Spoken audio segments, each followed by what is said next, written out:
I'm Carol Cohn, and welcome to Purpose 360, the podcast that unlocks the power of purpose to ignite business and social impact.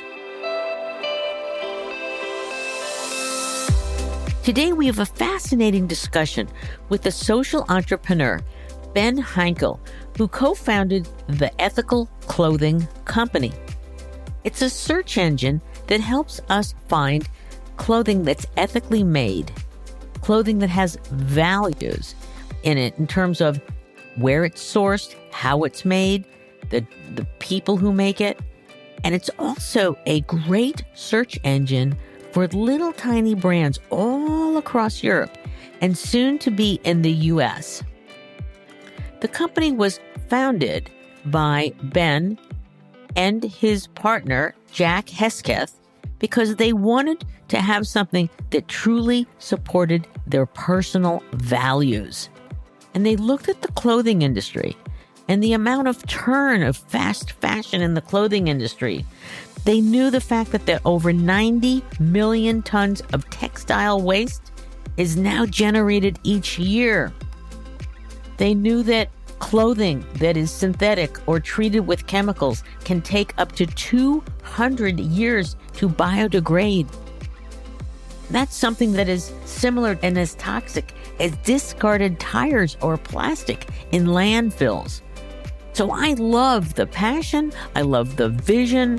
Let's hope that they are going to be wildly successful, because I think that we could use a little less of throwaway fast fashion and a lot more of clothing that is well made, that is made with humanity, fair labor, no chemicals, minimal amounts of water, a minimum amount of transportation to get to us, that makes us look good and feel good.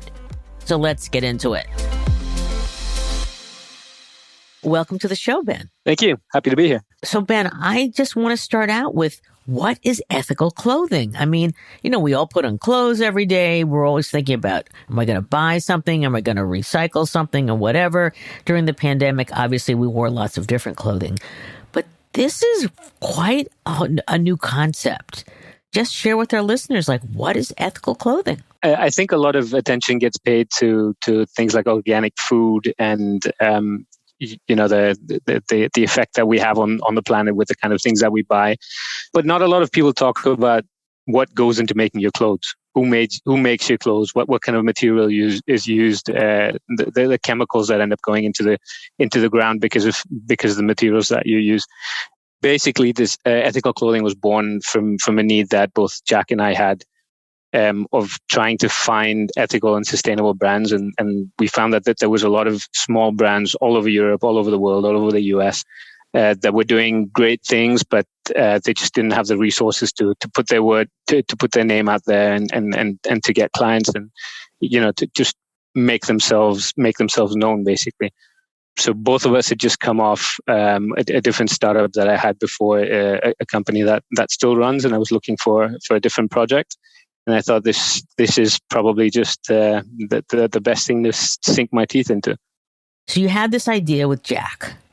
Talk about those really, really early days. You're sitting around, you're talking about it.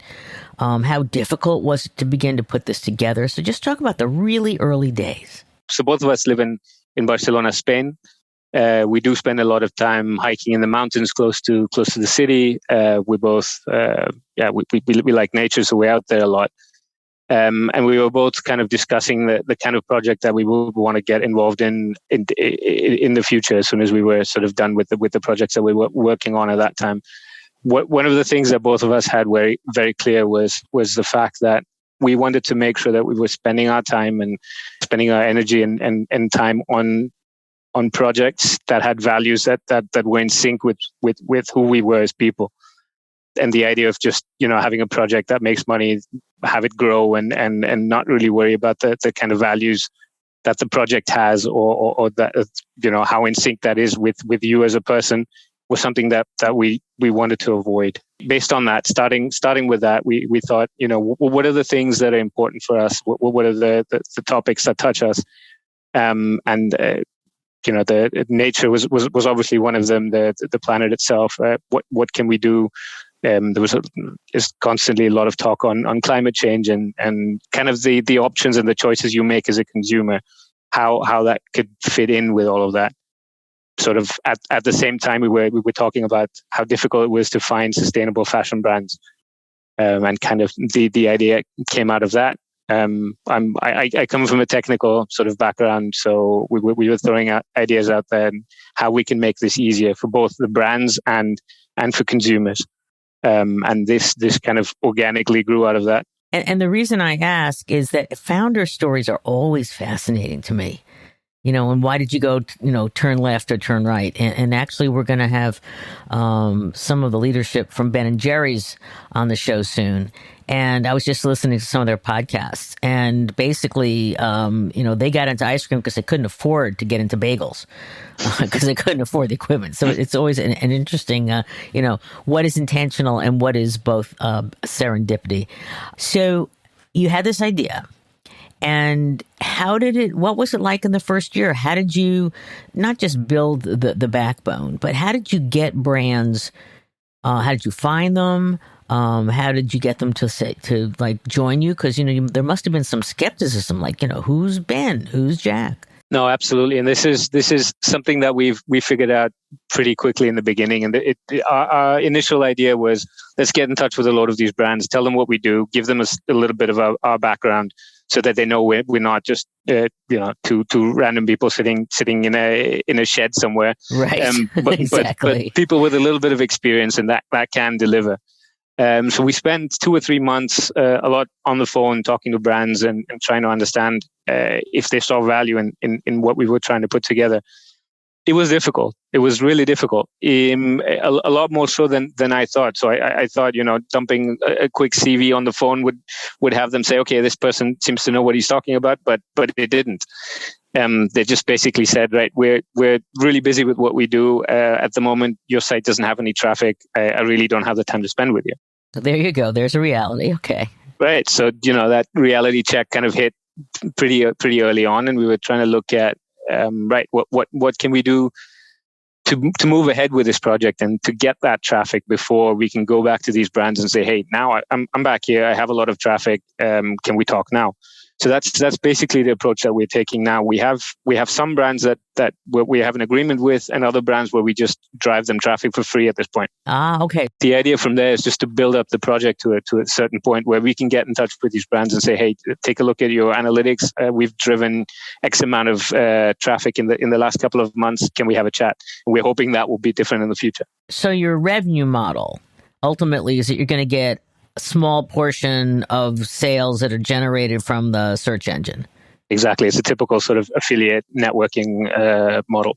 Was there a tipping point when all of a sudden you started getting more and more brands to say, oh, yeah, great. You've got the traffic and there's the chicken and the egg.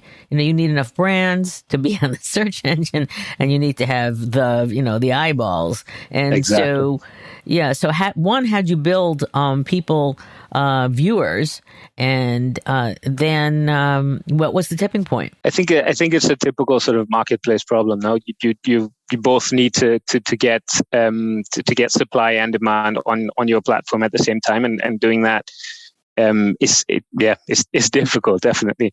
So I think we haven't reached that tipping point yet. I think we're still fairly early in our journey, but we've also realized that at this point it doesn't matter so much for us to get those agreements with the brands in place.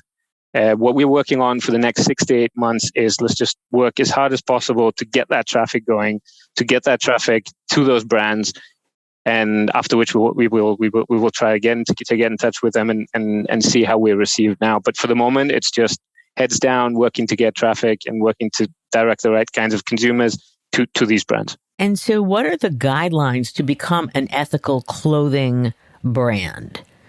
Is it 100% of the line has to be totally ethical and environmentally appropriate? How did you come up with that criteria, and what are the criteria? One of the things that we decided fairly early on was we don't want to be the gatekeepers of what is considered to be ethical and sustainable.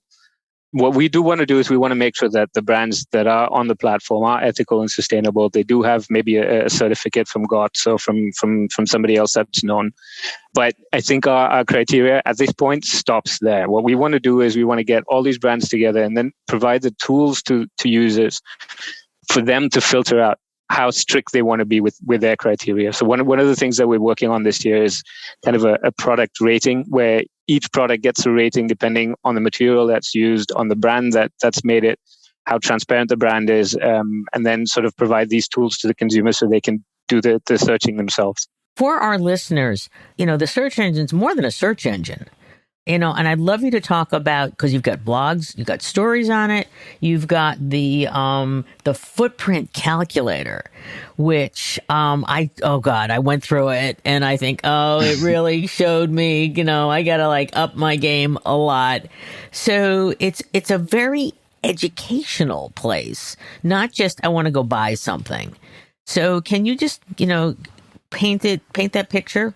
It has two reasons. So one of them is that we want to provide as many tools and as much information as we can to help people make their decision, to help them understand the effect that non-sustainable clothing has on the planet, and to understand, or to allow them to understand what really is sustainable. And things like the fashion calculator are kind of made to push people in that direction and show them, how many clothes are you buying on a regular basis? How are you washing these clothes? What material are they made of? How often do you get rid of them and get something new? So I think that's one side of it, trying to inform consumers about what they've been doing in the past and what they could do better. And the other is obviously to allow us to get a bigger footprint. If we just had the search engine, it would be more difficult for us to get noticed on social media, to start driving that traffic that we need. So in that way, we're trying to build it out, build out the offering in a bigger way to provide tools and get the exposure that we're looking for. And I suggest to our listeners, go through that calculator. It's going to be very, very, very educational. Let's talk about brands that you admire who are doing ethical sourcing and clothing and production well. And also, just to our listeners, it's my understanding that the search engine is just focused on European fashion companies, but ultimately that you want to go global. So who's on the site and who do you admire? Let's just start there. Who's on the site? So we've got loads of little brands from all over the place. I'm actually not going to give you a favorite brand of mine, just because I don't want to pick favorites on our own platform. I don't want to push that in. Don't want to promote any one brand over any of the others. Okay, you don't want to say that my child. Okay, this child I like better than the other child. Okay, I get that. Exactly that. So we do have brands that do more in terms of being transparent, in terms of certificates, where they get their clothes made, how if they're fair trade certified and all that. But then you've got some of the smaller brands that just don't have the money for the certificates, but they do just as well or even better than the bigger brands. So it's there's little nuances all over the place, which we hope to be able to address a little bit more with our product ratings. So what are the characteristics, whether they're reporting or not, because they're too small to report, but what are the characteristics that you're really saying are important to an ethical clothing brand? The material is obviously extremely important. What kind of material do they use? They use an organic cotton or a linen maybe, and where does it come from? How is it made? So kind of the transparency behind the whole supply chain. Where does it come from? Obviously, where the product is made. Is it made here in Europe, close to home, close to where the brand is? What kind of laws are there for the workers? Are they getting paid fair wages? How can we make sure that's actually happening? So there's a lot of little points to look at. There's also things like the dyes being used. What kind of chemicals are they? Are those chemicals certified? Are they biodegradable? I could probably go on all day with the different nuances. It sounds like this would be a great place for me to find these little brands that, again, don't have a lot of visibility, but they may just be not only very well made with sustainability in mind, but also great fashion. Absolutely, and that's what we try to do, and it's one of the main reasons that we started this, is because we saw a lot of little brands, 5, 10, 15 people maybe sitting together working on great fashion stuff that is really amazing, and they just don't have the resources to get out there and to beat some of the bigger brands at advertising or at SEO or whatever, and they really struggle. So the idea for us is really to give those people the exposure or those brands the exposure that they need to make sure that they're around next year, in 10 years, and in 20 years. That sounds like a wonderful circular economy and very positive ecosystem. So what are some of the things that you're doing to create awareness besides the traditional things? Are there any kind of innovative ways that you're giving exposure to these smaller yet innovative clothing companies? At this point, no. I would say we have a lot of ideas for the future of different things that we could do, including larger research pieces, big analysis, these kind of things. At this point, however, we need to make sure that we are sustainable as a business, and that requires us to get the traffic and to be able to divert it to the brands that are sustainable and that need the traffic to survive. So right now we have a small team, and we're working really hard to just get the traffic and stay alive ourselves, start growing. And I think a lot of our crazy ideas we'll be able to implement those in the future. Oh, I look forward to those. I understand that you will be expanding to the U.S. and Canada. Can you give us a sense of the timing of that so that we can help create awareness so that more traffic will be driven to your website? Sure, absolutely. I'd love that.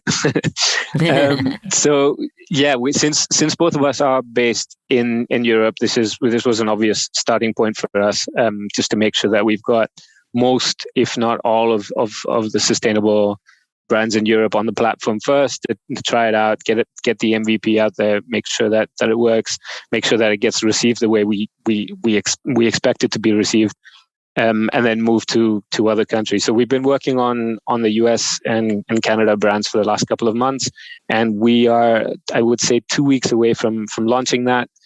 Yeah, being able to make ethical clothing available in the US and Canada was a big point for us and a big goalpost that we should be able to reach in the next couple of weeks. And can you give just a general sense of how many different brands you will have on the search engine at that point? To give you a rough number, I would say 300 in total, and I would say 50% of that would be US and Canada. I can't wait. I am so excited. I can't wait. We're really going to, and this will launch about that time. So we're going to help create awareness. Excellent. I'd love to do that. So what are the challenges that you're having right now launching during the pandemic that we're all still in? Because have you gotten your team together at all, or are you all remote? And is that a benefit, or you don't get to see what each person's wearing? So I don't know how much you're like, well, we gotta wear the right clothes. But I knew when I was at Edelman, everybody, they took a little, we were supposed to be cash, but everybody wanted to see who was wearing the hippest clothes.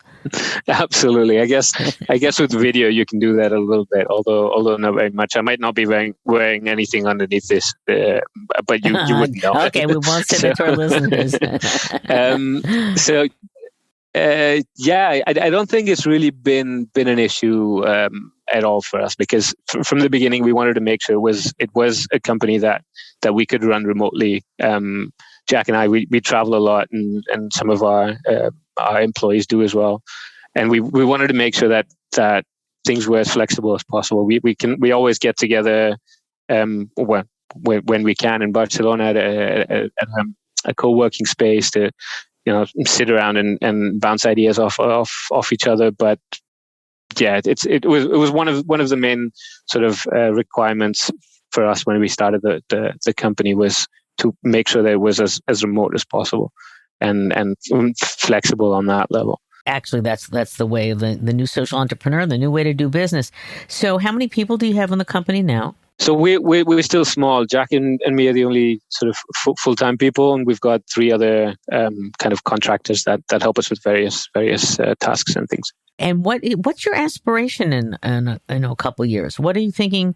Your size, again, your global reach.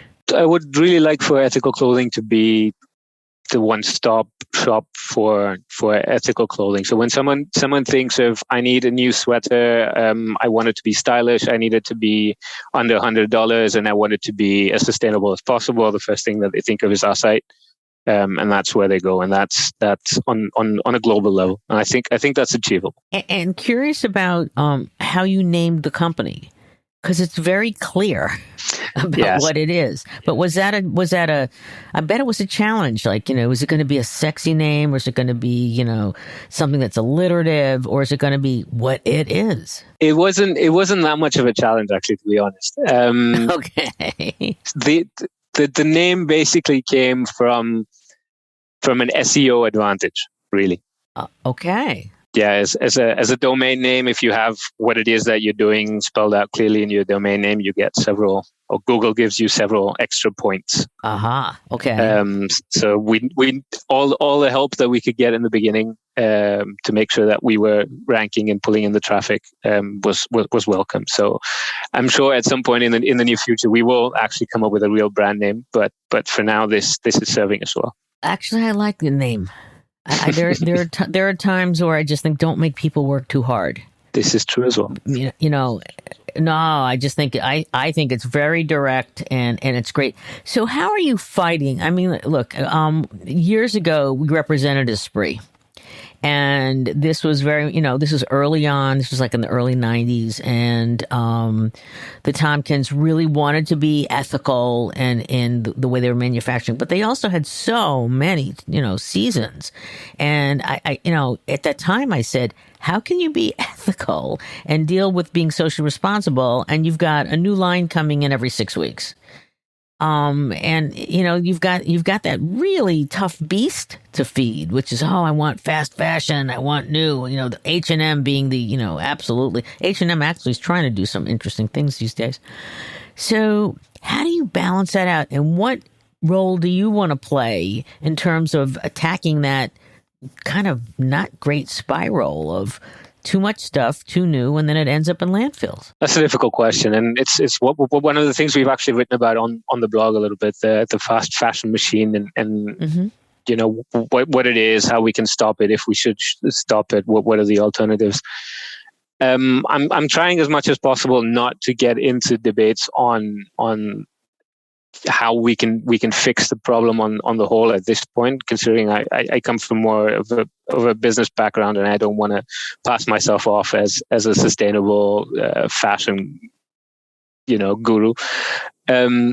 But I definitely think, sustainable fashion doesn't just mean making things sustainably. And one of the things that we talk about a lot in the office is actually the most sustainable fashion is the clothes that you already have. Mm-hmm. Right, the stuff that is already in your wardrobe is, and keeping that, making sure that lasts you is probably the most sustainable way of doing things. Because I think that when I went through the calculator, and one of the things that you ask is, how many pieces of clothing do you have in your closet? And I never thought I had a lot, but then when you start counting I didn't count them individually, but I guesstimated. But you look at the T-shirts, which is my fast fashion for not fast, but it's my fashion for the pandemic, right? And leggings and things like that. And all of a sudden you go, wow, I do have a couple hundred pieces. And yep. I'm just curious about this whole thing about the 80-20 rule, which I don't know, is this truth or a myth? That, a lot of, you're reading in them fashion magazines. Well, you only really wear 20% of your entire wardrobe. And so that other 80% you probably should do something with. Is that a real rule, by the way? The 80-20 rule? I think that's the Pareto principle. And I see people using that all over the place. I don't know if it really, if you can really apply that to your own wardrobe. I don't know. I think it does to me. Not on my wardrobe for sure. Okay, not in the wardrobe for sure. So, but at some point, you are making a statement about fast fashion in terms of ethical clothing.